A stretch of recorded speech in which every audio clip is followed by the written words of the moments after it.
Merci, Monsieur le Président. La politique a cette magie qu'on apprend tous les jours.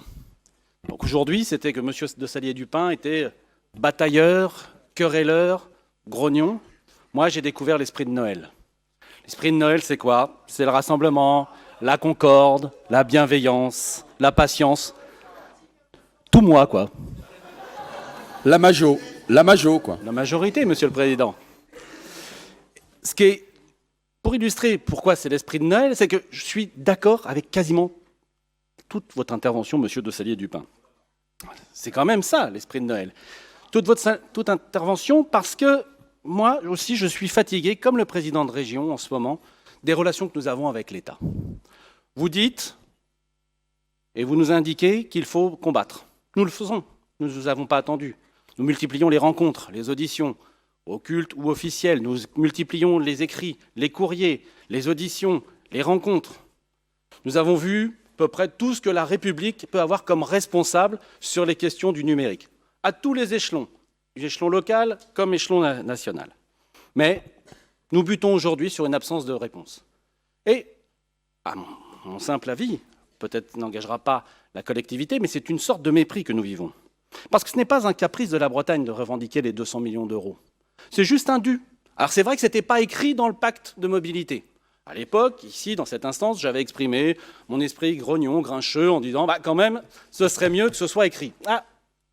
J'aurais peut-être dû être entendu. Mais à l'époque, le président a eu une discussion et un engagement les yeux dans les yeux d'un des plus hauts responsables de l'État, le Premier ministre. Et le président a cru et croit toujours en la parole du Premier ministre. Parce que si on ne croit plus dans les engagements du premier responsable de l'État, responsable devant le Parlement, qui peut-on croire? Et c'est un vrai problème de crédibilité de l'action publique dans ce pays. Alors oui, nous sommes fatigués de ces discussions inlassables. Nous sommes aussi fatigués des arguments qui nous sont objectés.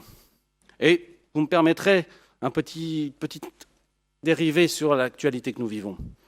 Concernant les retraites, on nous dit cette réforme est nécessaire et obligatoire parce que, lors de la campagne présidentielle, nous nous sommes engagés et il y a eu vote. Très bien. Si c'est ça la règle de vie, je peux l'entendre, je peux le comprendre.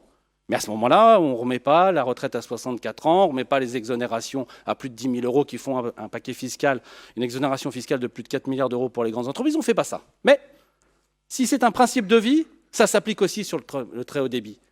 Parce que sur le très haut débit, le président de la République, dans sa campagne, a dit, lors de ce mandat, lors de mon quinquennat, je développerai la fibre optique et le très haut débit sur l'ensemble du territoire national. Alors on ne peut pas nous dire, d'un côté c'est possible, de l'autre ça ne l'est pas. L'argument, il doit être identique, quel que soit l'espace et le pouvoir public qui est en jeu. Fatigué aussi parce que je vous disais qu'on voit à peu près tous les responsables en charge du numérique, mais leur position change en fonction de l'arrondissement dans lequel on se trouve. Vous êtes dans le 8e arrondissement, vous êtes à l'Élysée, ils sont pour. Vous passez la Seine, vous êtes dans le 7e arrondissement, vous allez à l'hôtel de la Sey, il se bat fortement. Vous allez ensuite dans le 12e arrondissement et là, on vous dit, on change tout et on va réécrire l'appel à projet. Et quand on regarde ce qu'on nous propose aujourd'hui, dans cette réécriture de l'appel au projet, on nous propose de retirer 15% de la prime et du subventionnement que nous avons revendiquer, que nous continuerons à revendiquer avec force et détermination, au nom de la fin du soutien aux projets qui dépassent 3 départements. Ça tombe bien, il y en a un en France, c'est nous, c'est la Bretagne, pour le moment on est 4 départements. Et puis on nous dit, maintenant l'objectif, c'est pas 100%, vous ne l'avez pas compris. Bercy estime que la cible juste, c'est 92% de la population. D'accord, 92% de la population, ça veut dire qui? Qui est-ce qu'on retire? Les Cousses? Saint-Gouénot? Motreff, Loquirec ou le 12e arrondissement? Vous connaissez comme moi la réponse. Or, cette réponse, sous l'impulsion de Loïc Chénet-Girard, président de Mégalithes et président de la région, on la refuse. Et on se bat. On se bat peut-être avec nos armes, mais quelles sont-elles? Elles sont l'unité de la Bretagne. C'est toutes les collectivités. Un courrier est parti à la signature du président de la région et des 4 présidents de département. Aujourd'hui, sans réponse. Vous trouvez ça normal? Vous trouvez ça que c'est républicain? Moi, ça m'insupporte. Parce que nous vivons dans une situation de tension absolue. Qui ne l'entend pas? Qui ne le voit pas? Les élections de 2017 ont été un premier séisme. Il y a eu ensuite les gilets jaunes. Et là, qu'est-ce que l'on vit en ce moment? Des manifestations de masse. S'il y a ces manifestations de masse, et s'il n'y a pas en plus une sortie politique qui permette à tous et toutes de sortir la tête haute. Nous savons tous, parce que nous sommes des responsables politiques, que derrière, la colère de ces gens qui se sentiront floués se transformera en colère électorale. Et là, dans le cadre dans lequel on est, c'est-à-dire les démocraties libérales occidentales, nous savons tous qu'elles sont très très fragiles et que nous avons tous besoin de garder et de conserver cette concorde républicaine.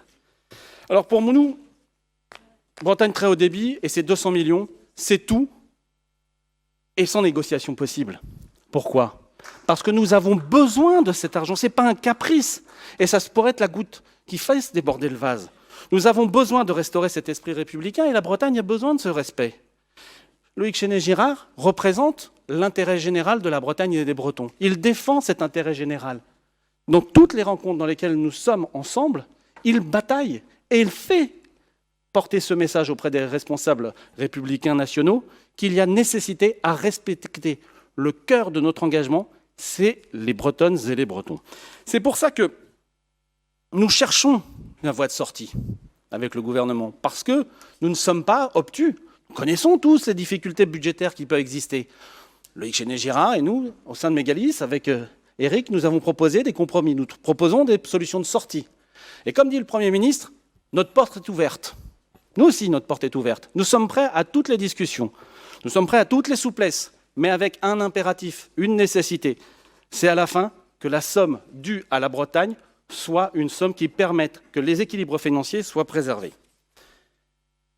Alors, comme c'est l'esprit de Noël qui prévaut, vous l'avez bien entendu de mon intervention, et que je suis resté un grand enfant, j'ai écrit une lettre au Père Noël.